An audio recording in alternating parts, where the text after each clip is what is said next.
Hello, hello, hello. This is Gresh from the I Am CEO podcast, and I have a very special guest on the show today. I have Hadil Gaida of Spotlight Revenue and the Warriorz Podcast. Hadil, it's awesome to have you on the show. Having me, Gresh. I'm really excited to be on here. Definitely super excited to have you on. And what I want to do is just read a little bit more about Hadil so you can hear about all the awesome things that she's doing. And Hadil is the co-owner of Spotlight Revenue. And when she's not working on her business, she also runs her own podcast called the Warriorz Podcast, where she interviews top producing CEOs and finds out what drives their success and what impact they can make. Hadil, are you ready to speak to the I Am CEO community? Yes, I am. Awesome. Let's do it. So to kick everything off, I wanted to hear a little bit more about what I call your CEO story and what led you to start your business. That's a great question. What led me to start my business? Actually, a soccer injury. That's what led me to start my business. I was growing up, I really wanted to be a professional women's soccer player for the national team. Uh-huh. And when I scored the winning goal, and that was the game that was going to recruit me for college and then lead me to, go into my profession for soccer, right? I scored the winning goal and I completely what happened was when I scored the winning goal, I celebrated and all my teammates came running with me. When I jumped up to celebrate with them, one teammate of mine who actually assisted me in the goal, her knee hit my knee when she jumped on me. Oh no. And then that just tore my ACL and ruined my career, and I was like, okay, well, what's the next thing I'm going to do? So it led to entrepreneurship, and a series of events happened. I started an app company, didn't work out, and then that led to my marketing agency. So started off with an injury.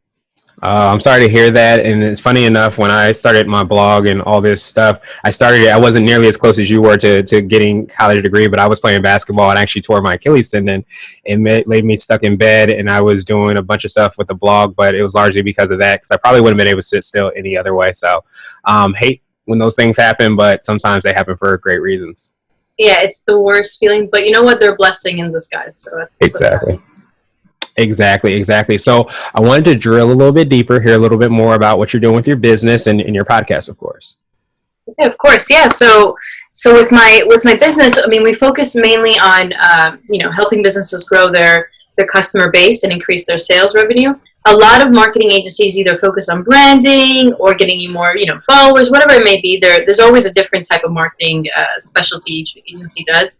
But with our company, we really heavily focus on lead gen. So we actually recently niched down to roofing, and we've been really focusing on roofers, and it's been fantastic. I mean, when you focus on an industry specifically and you figure out a problem they have and then find a solution, it really helps not only the business side, but also just your product itself. We were able to really perfect our product to the point where now our clients are just extremely happy working with us.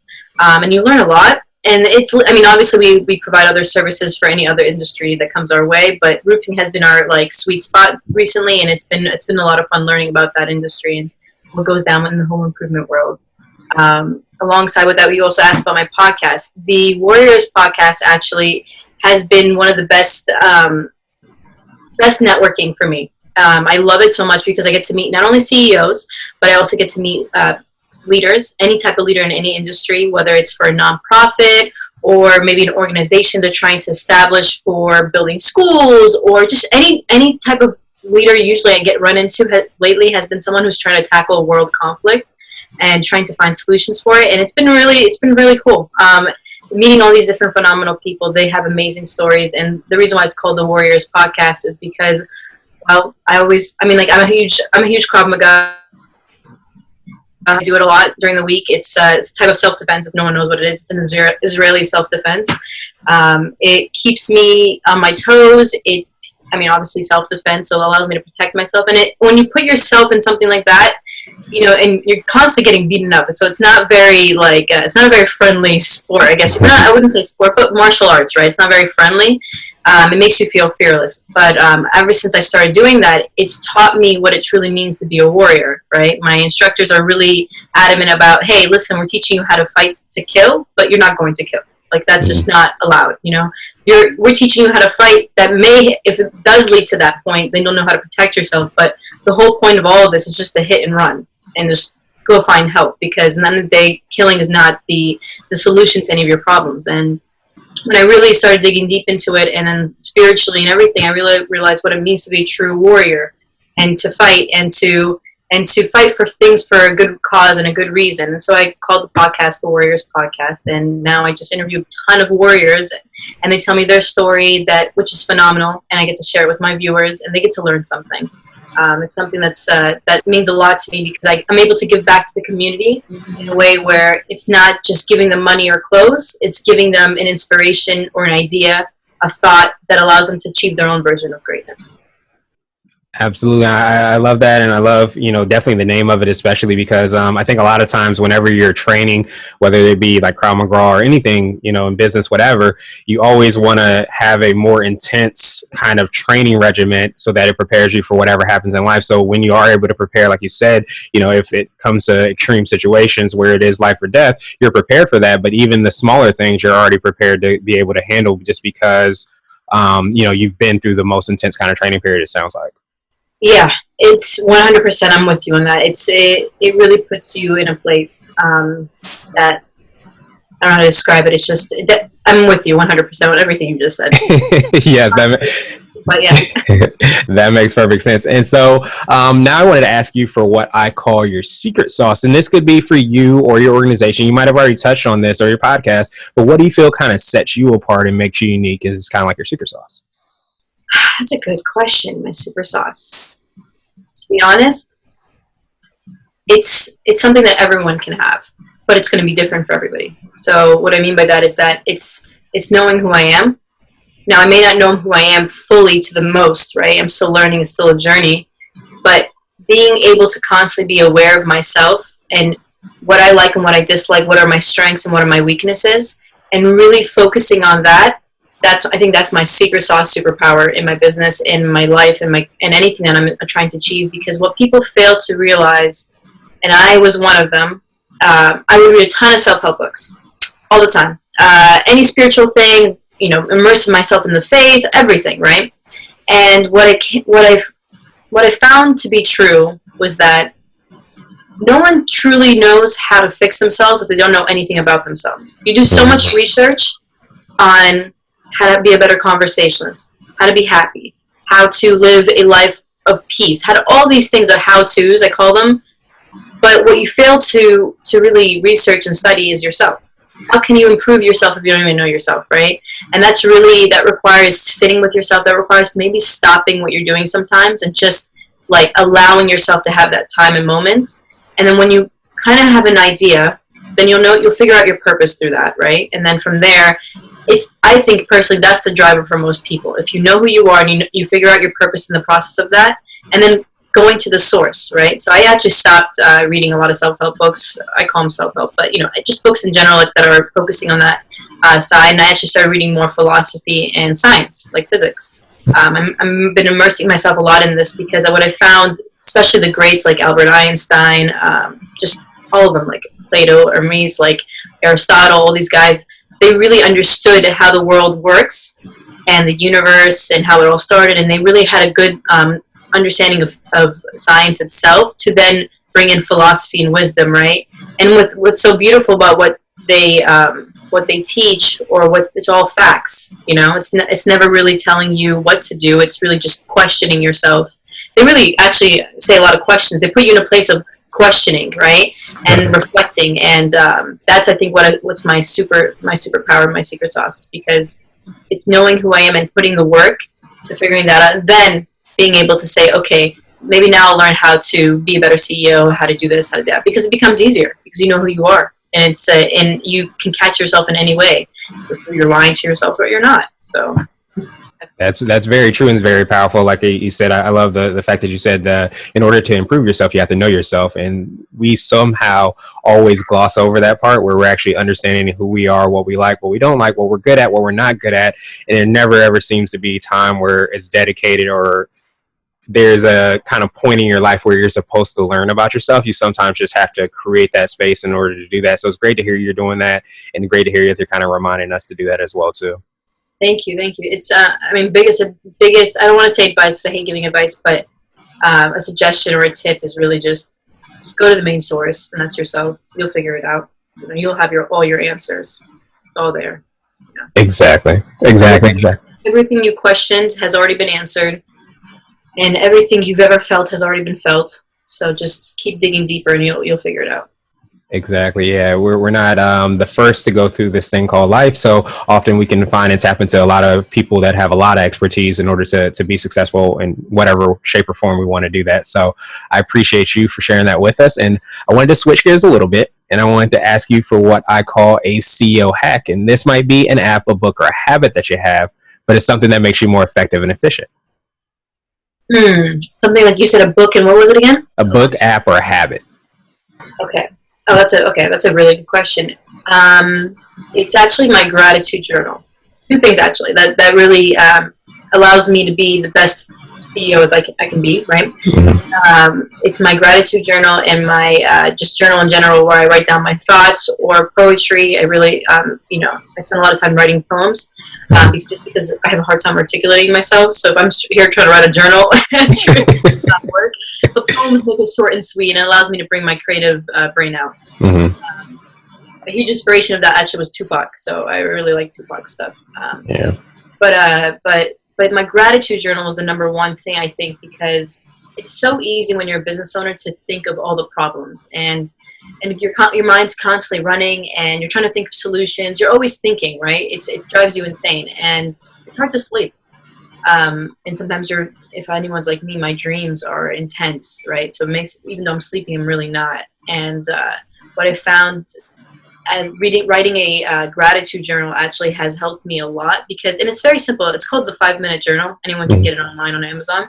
I can't remember who recommended it. I can't remember the name of the author who wrote it, but the 5-Minute Journal is designed to literally be a 5-minute journal. So like in the morning, you'll write down what you're grateful for. So immediately it has like a quote of some, great leader or whatever, and it's really exciting to read those quotes, because it's like, oh, what I'm going to read today, right? Yeah. And you can always apply it into your life. And then there's the write 3 things that you're grateful for, and then after that, it's what would make today great. I love that question. What would make today great, right?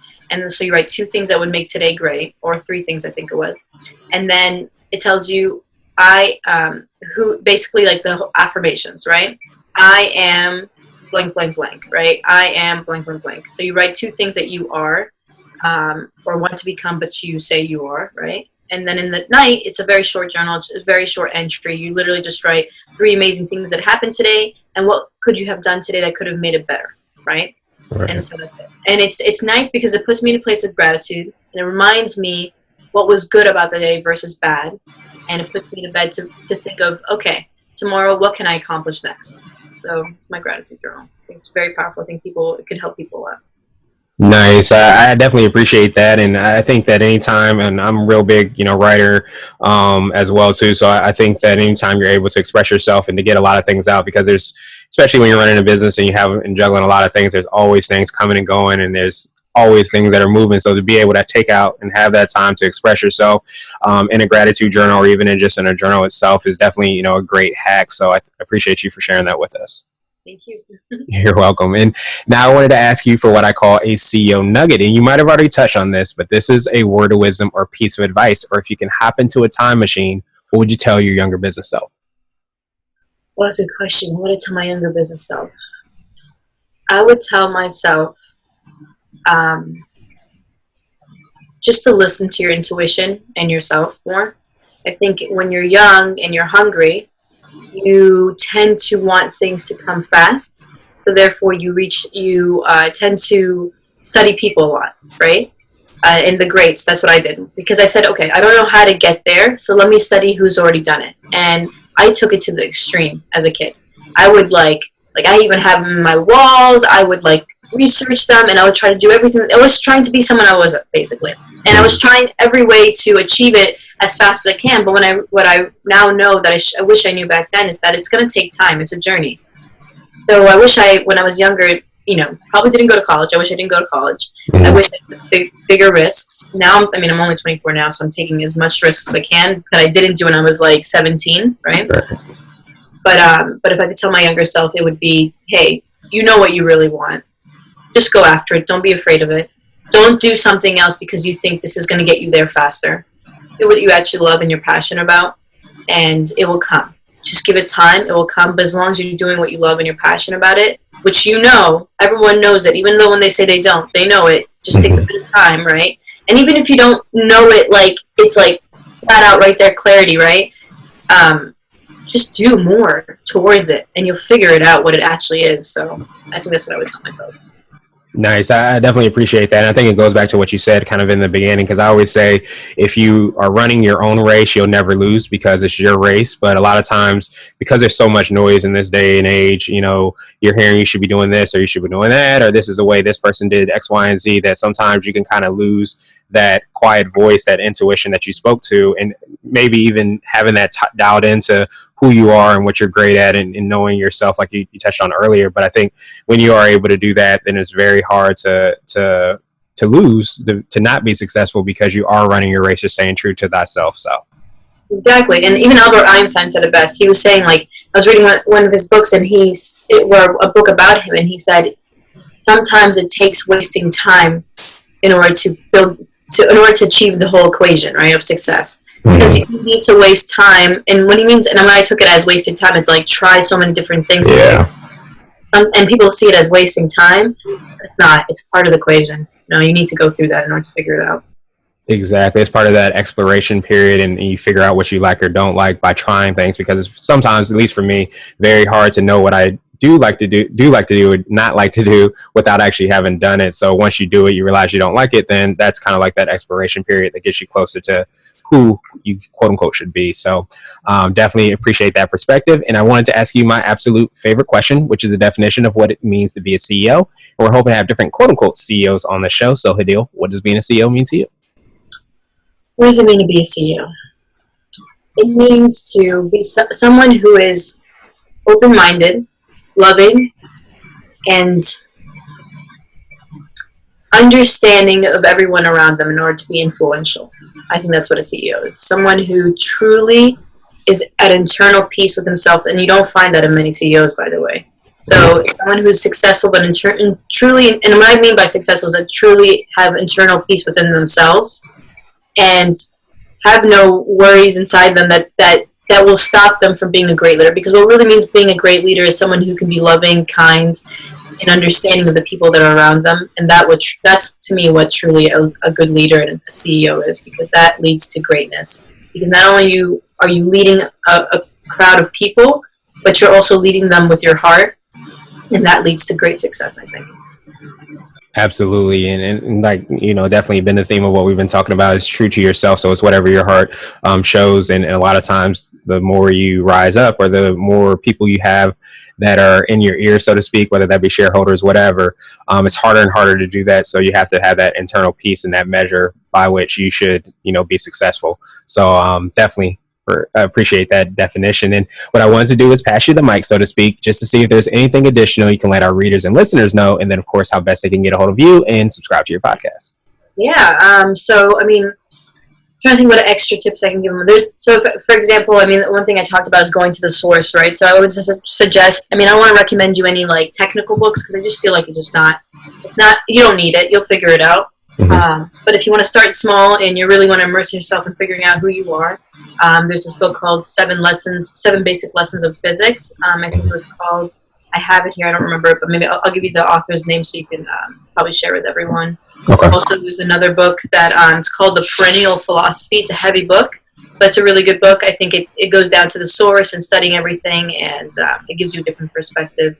I think those are 2 things that I've been immersing myself in, and it's been really helpful. Figuring it out, and also just like I said, if you're in a place of struggle where you really just kind of feel stuck and you don't know where to go, or you do but you're just not taking time to make yourself happy, I promise you in the long run it will do you so much, as a huge favor, if you just spend some time with yourself. Giving that self-love, I think, and not always running could really help you move forward. And if you want to find me, my podcast is the Warriorz Podcast. Warriorz without the S, it's a Z instead. And my handle is at the real Hadil it's at the real Hadil _. You'll find me on Instagram. The real Hadil is like my stage name, so that's that's that. And if you want to look me up, my company is called SpotlightRevenue.com. So that's where you can find me. Awesome. Well, I truly appreciate your time. Appreciate all the insights you gave, Hadil. We'll make sure to have the links in the show notes as well. But thank you so much again, and I hope you have a phenomenal rest of the day. Thank you, Gresham. Thank you for having me on here. I appreciate it.